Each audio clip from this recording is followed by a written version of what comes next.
pain they would have, if they were, that they didn't even think about their mom finding both of them gone? Well, you'll see this, you also see these faces, but I want y'all to realize that when you hurt somebody, you don't just hurt that person, you hurt their entire family. And I think it's important that you hear from one of those family members right now.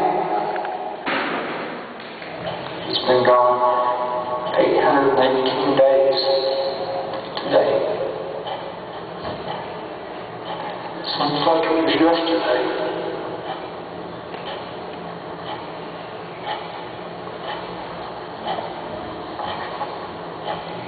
My boy's name was Smalley.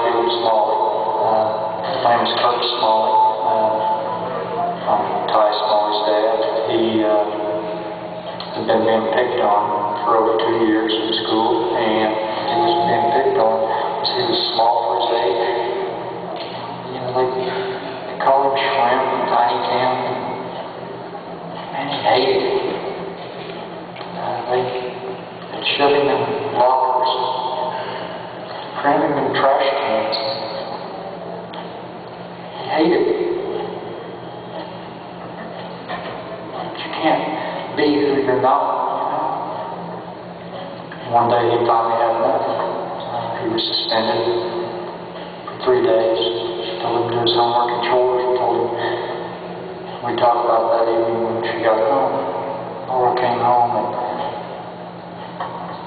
2:38 p.m. on May 13th and found out that Ty didn't do his homework, he didn't do his chores. Instead, he had killed himself on our bedroom floor. Ty was your typical 11-year-old boy. He was all boy, you know, loved to hunt, ride his motorcycle out in our pasture. And we have an 85-year-old neighbor, widow, that lives down the road from us, and Ty would always go down there every evening and check on Miss Love, pick pine cones up out of her yard so she wouldn't trip on them, take her to church on Wednesdays and Sundays. He wasn't perfect, but he was a good kid. And he was my little shadow. Ty and I built the house that we live in. His name's in the foundation. I guess what I probably miss about him most was his infectious smile, attitude. He was always laughing, always telling jokes, trying to brighten your day. Ty had one of those smiles forever. Our life has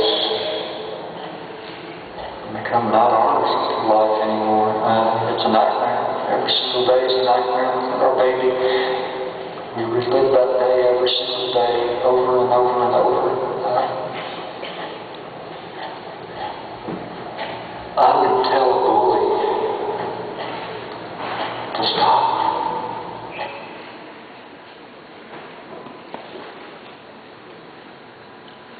When Mr. Smalley did that interview for us, he said it was 818 days.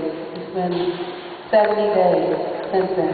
So, unfortunately, his child has been gone for over 2 years, and every day he relives that. So when you hurt someone, you need to understand you're not just hurting them, you're hurting their entire family who has to live with what happens each and every day. So when you're teasing someone, you never know if they just had enough. Don't be the person that pushes someone to their breaking point. You know, this is a good time for me to bring a good friend of mine out. Please show some love and some respect for my friend, Mr. Fernando Richardson.